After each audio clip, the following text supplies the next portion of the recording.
जय गुरु जी संगत जी, जय गुरु जी। गुरु जी के चरणों में कोटि कोटि प्रणाम। सात सारी संगत को जय गुरु जी, शुक्राना गुरु जी, अनंतम अनंतम शुक्राना गुरु जी। गुरु जी के श्री चरणों में कोटि कोटि प्रणाम। जय गुरु जी, शुक्राना गुरु जी। संगत जी, मैं एक अपना छोटा सा सत्संग शेयर करना चाहूँगी आप लोगों के बीच में। गुरु जी कहीं गलती हुई है अगर जो सत्संग में मेरे से, तो गुरु जी माफ़ कीजिएगा। गुरु जी साथ सारी संगत भी माफ़ कीजिएगा। मैं अपना जो भी सत्संग रहता है मैं अपने चैनल के माध्यम से ही डालती हूँ, क्योंकि मेरा खुद का चैनल है गुरु जी का सत्संगी भजन, तो इसलिए मैं अपने चैनल पे ही डालती हूँ। प्लीज़ जो भी गलती हुई हो उसे माफ़ कीजिएगा। जय गुरु जी, शुक्राना गुरु जी। मैं अपना सत्संग यहीं पे स्टार्ट करूँगी गुरु जी के मंत्र जाप के साथ। ओम नमः शिवाय, शिव जी सदा सहाय। ओम नमः शिवाय, गुरु जी सदा सहाय। ओम नमः शिवाय, शिव जी सदा सहाय। ओम नमः शिवाय, गुरु जी सदा सहाय। जय गुरु जी, शुक्राना गुरु जी। संगत जी, मुझे काफ़ी टाइम से, काफ़ी टाइम से, लगभग 15-20 साल से मुझे लिकोरिया की प्रॉब्लम थी, पर मैं नहीं समझ पाती थी इसे लिकोरिया कहा जाता है। मैं बहुत परेशान रहती थी और अभी 1 साल हुआ मुझे गुरुजी से कनेक्ट हुए। गुरुजी से मैं जो भी कुछ रहता है मैं गुरुजी से कहती हूँ, अरदास लगाती हूँ, गुरुजी ऐसा हो गया वैसा हो गया। संगत जी, मुझे गुरुजी का बहुत बहुत आशीर्वाद मिलता, बहुत आशीर्वाद मिलता है। संगत जी, ऐसे मैंने एक दिन बोला, गुरुजी मैं तो दवा को नहीं जाती, पर गुरुजी क्या करूं, कुछ समझ में नहीं आ रहा, अब इसको आप ही ठीक करेंगे। फिर पाइल्स की प्रॉब्लम है, तो पाइल्स का प्रॉब्लम है तो वो भी पहले से बहुत नॉर्मल है, पर ये लिकोरिया वाला तो 50% ठीक हो गया है मेरा, ऐसा लगता है। और 50% है तो वो भी गुरुजी के ही हाथ में है। संगत जी, संगत जी क्या बताऊँ मैं, गुरुजी से जो चीज़ मतलब बोलती हूँ ना, बाकी तो सारी संगतों के साथ ऐसा होता होगा, क्योंकि हम सब जने गुरुजी के चरण में हैं। हम लोग इसी जन्म में भगवान के पास हैं। तो संगत जी ऐसे करते करते मुझे 50% जो बचा है लिकोरिया की जो प्रॉब्लम है ना, मुझे कई दिन से एक ही मैसेज फ्लैश हो रहा था कि ये 5 आंटी का सत्संग है, मैंने करवाया है तेरे लिए, तो सुन। ये सत्संग सिर्फ तेरे लिए, इग्नोर ना करी।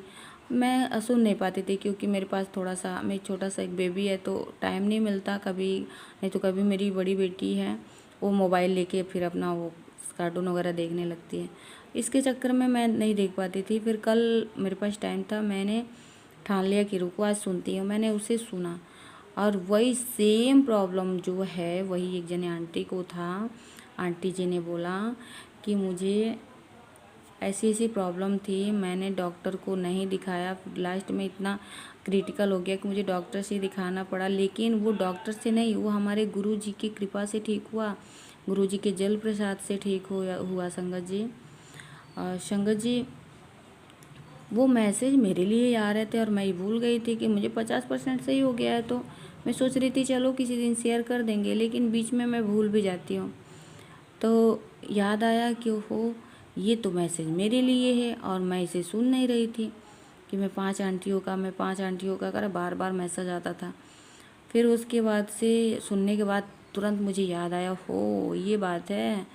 फिर उसके बाद से मैंने क्या किया कि कल मैंने सत्संग सुना करीब शाम में 5-5:30 बजे, और उसके बाद से मैंने ये ठान लिया। मैं सुबह में आज ऐसे बैठी थी तो मुझे ऐसा लगा कि नहीं सत्संग शेयर कर लेते हैं, यहाँ तक कि सुबह में मुझे टाइम नहीं मिलता है, लेकिन अचानक से हुआ कि चलो कर लेते हैं। संगत जी, सब जो भी बुलवाते हैं ना गुरु जी की कृपा से होता है। बाकी तो मुझे कुछ बोलना नहीं आता, जो भी आ रहा है मैं आप लोगों के साथ शेयर कर रही हूँ। तो हो सकता है कि 50% जो बचा है वो भी गुरुजी ही सही करें, हो नहीं सकता है गुरुजी ही ठीक करेंगे। सर्वस्व हैं गुरुजी, सब वही देखते हैं, तीनों लोगों के मालिक हैं वो, तो क्यों नहीं देखेंगे। धरती पे भेजने वाले भी तो हम लोगों को, इंसान बनाने वाले भी तो वही है ना, तो वो ठीक कर देंगे। और गुरुजी की आशीर्वाद से ना मुझे बहुत सारी प्रॉब्लम थी, बहुत प्रॉब्लम थी। कभी बार बार मैं बेहोश हो जाती थी, जहाँ कोई टेंशन होता था, सर में दर्द होता था, माइग्रेन की प्रॉब्लम थी। सारी बीमारियां ख़त्म हो गई मेरी, सारी बीमारियां। जहाँ कोई तेज़ बोल देता था आवाज़ में तो फिर मुझे ना तुरंत सर में दर्द होने लगता था। मैं बेहोश हो जाती थी बार बार। तो इतने सारे कष्ट मैं जब से जुड़ी हूँ गुरुजी से, 5-7 तो कष्ट कट ही गए होंगे। और पता नहीं कितने कर्म काटे, जितने हमने किए हैं कितने कर्म हमारे गुरुजी ने काटे हमारा। उसके बाद से ये पाइल्स की प्रॉब्लम जो है ना वो तो 50% से ज़्यादा है, लेकिन वो भी गुरुजी के साथ इतना जल्दी तो गुरुजी ही ठीक करेंगे, पर धीरे धीरे गुरुजी के हाथ में है, वो भी ठीक हो जाएगा। संगत जी, मुझे ये मैसेज जब आने लगा ना मुझे याद आया, सॉरी संगत जी,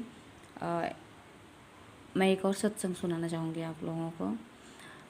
मेरे जो अंकल हैं ना, मैं इस सत्संग को भूल गई, तो मुझे जैसे जैसे मैं शेयर करती हूँ ना वैसे वैसे मुझे एक एक याद आता रहता है। मेरा छोटा छोटा रहता है, लेकिन मैं 2-3 करके अपना थोड़ा सा 5-7 2-3 मिनट 5 मिनट का रहता है ऐसा मेरा।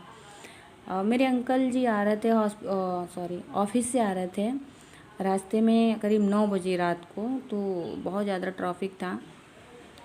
तो इस वजह से वो साइड में गाड़ी लगा दी और लगा के गाड़ी पे ही बैठे रहे। तो रोड की साइड में ना राड था, राड होता है ना लोहे का राड जो होता है, वो कहीं तो था साइड में, रोड के साइड में। और ये जैसे ना ट्रैफिक खुला, जैसे बाइक आगे बढ़ाए, स्पीड होता है ये बाइक में बढ़ाए बाइक को बढ़ाए, और उसके बाद से वो राड है ना जो सूज होता है ना, सॉक्स होता है, आके घुस गया वो। और मेरे जो अंकल है ना, मेरे हस्बैंड, वो तो पूरा मतलब चिल्लाने लगे, दर्द से, इतना दर्द हो रहा था उनको। मैं उसी टाइम फ़ोन करती हूँ उनको और मैं बोलती हूँ कि कहाँ है अभी तक। वो उनका अजीब आवाज़ आ रहा है। मैं बोली ऐसा क्यों, क्या हुआ है? बोले कि अरे क्या बताऊँ, बहुत ज़्यादा पेन हो रहा है। उनका हुआ क्या है आखिर बताएंगे? तो बोल रहे हैं कि अरे जो सरिया होता है ना, सरिया लोहे का, और मेरे पैर में घुस गया है, मेरा शूज सॉक्स सब लग रहा है फट गया, बहुत ज़्यादा ऐसा लग रहा है कि ब्लड जा रहा है। तो मैं बोली कि जय गुरुजी, पता नहीं गुरुजी ही जाने, मैं भी मायूस होगी। बोलेगा जय गुरुजी, अब जो भी करेंगे ना, मेरे अंकल बोले जो भी करेंगे गुरुजी ही करेंगे। तो मैंने बोला हाँ साहब ठीक है, आप निकलिए वहाँ से। अब वो निकल तो रहे थे, पर इतना उनको पेन हो रहा था, इतना पेन हो रहा था कि वो बर्दाश्त नहीं, बोल रहे थे ऐसा लग रहा है गाड़ी छोड़ दूँ मैं, इतना पेन हो रहा है। मैं बोली कि काम कीजिए, गाड़ी रोकिए, और गाड़ी रोक के सबसे पहले जाइए आप और सबसे पहले पट्टी करा लीजिए, ताकि उसका जो ब्लड निकल रहा है ना, ब्लड तो बंद हो जाएगा। बोले नहीं, मैं कहीं गाड़ी नहीं रोकूंगा, अब घर पे ही आके सूज खोलूँगा, मुझे ऐसा लग रहा है बहुत ज़्यादा ब्लड जा रहा है। और घर पे आए जैसे तैसे, मैं तो बहुत शॉक्ड हो गई कि अब कैसा क्या होगा। लेकिन मेरे मन में तो इतना ज़रूर सबसे पहले यही ख्याल आया कि गुरुजी जाने अब क्या, कैसे क्या हुआ, कैसे क्या हो गया, नहीं हुआ। मेरे हस्बैंड का भी यही था कि अब गुरुजी जाने, पता नहीं कैसे लग गया है, सरिया था रोड के साइड में और वो लग गया। फिर आए घर पे, जैसे दौड़े दौड़े गई, दरवाज़ा खोली मैं, और ये पूरा ना पैर नहीं रख पा रहे थे, इतना मतलब बोल रहे थे बहुत ज़्यादा ब्लड जा रहा है, देखो सूज में ब्लड लगाए क्या। मैं जब वो आए तो मैंने और सूज को जल्दी जल्दी बोले जल्दी सूज निकालो, बहुत ज़्यादा पेन हो रहा है। संगत जी, लख लख शुक्राना मेरे मालिक, जय गुरु जी। वो जैसे सूज मैंने निकाला, मुझे लगा कि सूज में भी ब्लड लगा होगा, जब इतना ब्लड आ रहा है तो ब्लड में कहीं कुछ नहीं सूज में। उसके बाद से सॉक्स को निकाली, सॉक्स भी फटा हुआ, सूज भी फटा हुआ, लेदर का जो सूज होता है ना वो सूज था, सब फटा हुआ। मैंने बोला कि अब मैं सॉक्स ना धीरे धीरे निकालते जा रही हूँ, धीरे धीरे निकालते जा रही हूँ। बोले बहुत स्लोली निकालो। मुझे ऐसा लगा कि मैं जैसे जैसे निकाली ना, उसके साथ ही जो पेन था ना, वो जो उनके पैर में जो दर्द हो रहा था ना, वो उसके साथ ही निकल गया। और मैंने देखा तो कुछ भी नहीं था, कुछ भी नहीं। मैं बोली यहाँ तो कुछ नहीं। बोले कि थोड़ा थोड़ा दर्द हो रहा है, देखो ना, मुझे ऐसा लग रहा था ब्लड जा रहा है। कहीं कुछ नहीं था। गुरुजी की महिमा अपरंपार है, कहीं कुछ नहीं हुआ। सुबह में कहीं पता नहीं चला, थोड़ा सा था, तो अपना जो कर्म है उसको तो हम काटेंगे ही ना। तो गुरुजी कहे कि मेरा सत्संग था, बहुत अद्भुत सत्संग था। शुक्राना मेरे मालिक, अनंतम अनंतम शुक्राना, जय गुरुजी। और संगत जी, एक और मेरा सत्संग है, अभी तो मैं पूरा नहीं शेयर कर पाऊँगी, लेकिन मैंने जो उनको बताया है, जितना मुझे पता है उतना मैं आप लोगों के साथ शेयर कर रही हूँ। आज मैंने ड्रीम दर्शन देखा है गुरुजी का। अक्सर मैं ड्रीम दर्शन करती हूँ, हमेशा करती हूँ। मैंने फिजिकल फॉर्म तो मैं नहीं देखी हूँ, पर गुरुजी का दर्शन मैं रोज़ करती हूँ। एक ना एक दिन जाता है कि मैं दर्शन करती हूँ। संगत जी, आज मैंने ड्रीम दर्शन किया है गुरुजी का। संगत जी, मैंने जब मैं महाराष्ट्र नागपुर में रहती थी, जहाँ से मैंने गुरुजी का नाम, सत्संग वगैरह जानना और सब कुछ पता चला मुझे, और एक जने आंटी हैं जिन्होंने मुझे बताया। तो मैं उस वक्त मैं नागपुर में रहती थी। तो एक जने आंटी है, मेरा बेबी बॉर्न हुआ था तो बहुत ज़्यादा मतलब दिक्कत में था वो। गुरुजी ने ही ब्लेस किया मुझे, गुरुजी ने दिया है मेरे बेटे को। यहाँ तक कि वो मतलब इस दुनिया में रहने के लायक का उसका पोजीशन ही नहीं था। इतना मतलब हुआ, उसके 30 मिनट बाद वो बच्चा ना कहीं फेफड़े में लंग्स, कहीं सीजर, कहीं सांस लेने में, अरे सॉरी, ब्लड इन्फेक्शन, कहीं लाइट ही नहीं होना, मतलब तमाम तरह की दिक्कतें उसको आती गई। लेकिन जैसे मेरे अंकल जी को तो ये था ना कि ये बच्चा नहीं मिलने वाला, पर मेरे से बयान नहीं करते थे। लेकिन मैं इतनी नर्वस रहती हूँ किसी भी बात को लेके, जब कोई बात ऐसा होता है तो। लेकिन मैं मुझे जैसे जो बताए हैं ना गुरुजी को, वो जब से वो बता दिए, मैं मंत्र जाप चालू कर ली और मुझे रोना तक नहीं आता था। मैं एकदम खुश रहती थी। मैं यहाँ तक कि हर पल मेरे हस्बैंड मुझे समझाते रहते थे, लेकिन जब मेरा बेबी बॉर्न हुआ था ना, उसके बाद मैं उनको समझाती थी कि कुछ नहीं होगा, मेरा है तो मिलेगा, नहीं है तो नहीं मिलेगा, और तो किसी के हाथ में नहीं है। संगत जी, जब से स्वरूप रखा गया तब से गुरुजी के मेरे जो वेंटिलेटर पे मेरा बच्चा था ना, उसके नीचे जब से स्वरूप रखा गया तब से इम्प्रूवमेंट होने लगा। होता रहा 10 दिन बाद तो हमने ला ही लिया। फिर उसके बाद से मैं जैसे फ्लैट पे आई ना, तो एक जनी आंटी है बोले कि जिस आंटी से मेरा कभी कोई वार्तालाप नहीं हुआ 1 साल से, ये मेरे ही तरफ की थी, वो इधर बिहार साइड की थी और मैं यूपी की हूँ। तो उनसे हमारा कोई वार्तालाप नहीं होता था। यहाँ तक कि जब मुझे देखती थी ना, तो ऐसे मतलब मुड़ के चलती थी कि जैसे लगता था कि हमने बहुत बड़ा गुनाह किया है। मेरी तरफ देखती भी नहीं थी। मेरी बेटी कभी बोल देती थी तो बहुत मतलब अजीब बोलती थी, उनको नहीं अच्छा लगता था। तभी तो फिर उसके बाद से आई तो बोल रहे हैं कि अब बताओ सरिता, तुम्हारा बेबी कैसा? मैं बोली आंटी जी अच्छा है, गुरुजी का आशीर्वाद है। तो अच्छा, गुरुजी का बहुत अच्छी बात है, भगवान करे कि अच्छी रहे। मैंने ऐसे बातों में पूछ दिया कि आंटी जी शिवा दीदी को कोई बच्चे? तो नहीं, उसको कोई बच्चे नहीं हैं अभी। बोली अच्छा। तो बोल रही हैं कि पता नहीं, देखो भगवान के हाथ में, दवा दर्पण तो सब करा लिए, कुछ नहीं हुआ।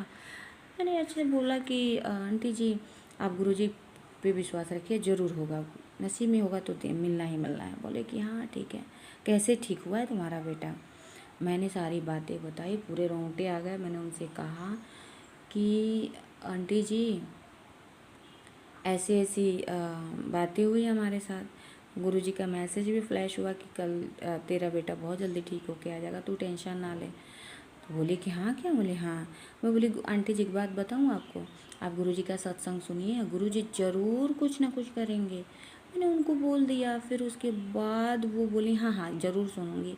फिर उस दिन हम लोगों का 1 घंटे 1.5 घंटे तक बातें चली, यहाँ तक कि हम लोगों से कोई संपर्क नहीं रहता था, बातें चली। और मैंने ना, मेरे पास जो अंजल प्रसाद आता था ना, मैंने उनको एक बॉटल दिया। मैंने कहा कि ऐसा है ना कि इसमें ना जब भी कम हो जाए ना, तो इसमें दूसरा साफ और जल मिला करके इसको रखिएगा और इसको ही आप यूज कीजिए, सब ठीक होगा। उसके बाद से क्या हुआ कि वो लगी पीने।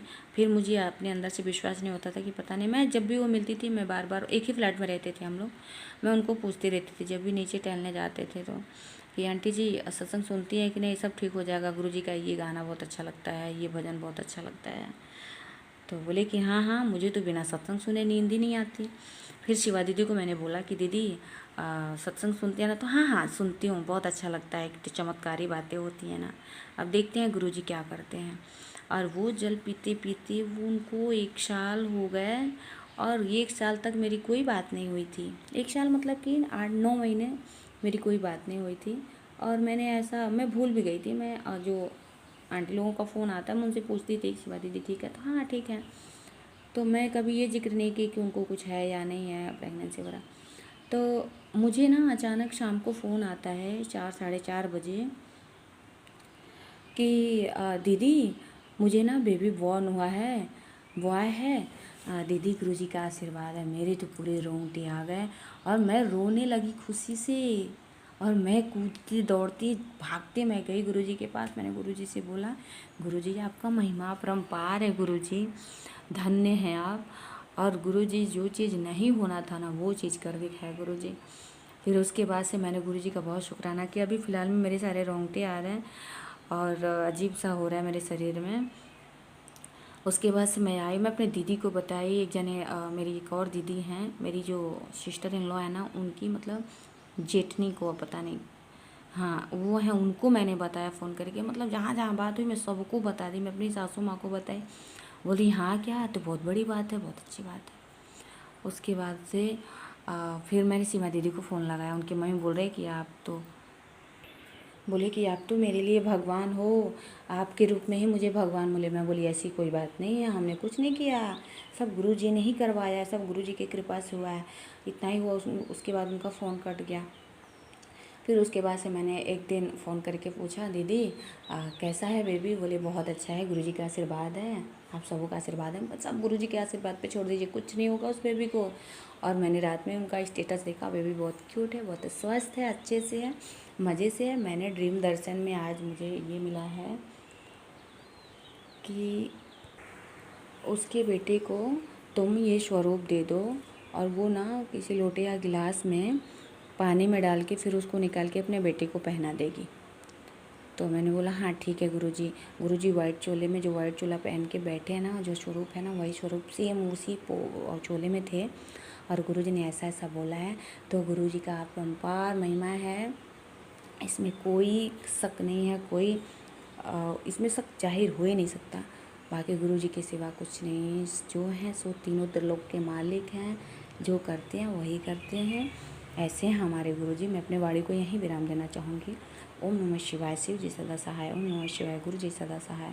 जय गुरुजी, शुक्राना गुरुजी, अनंतम अनंतम शुक्राना गुरुजी, जय गुरुजी।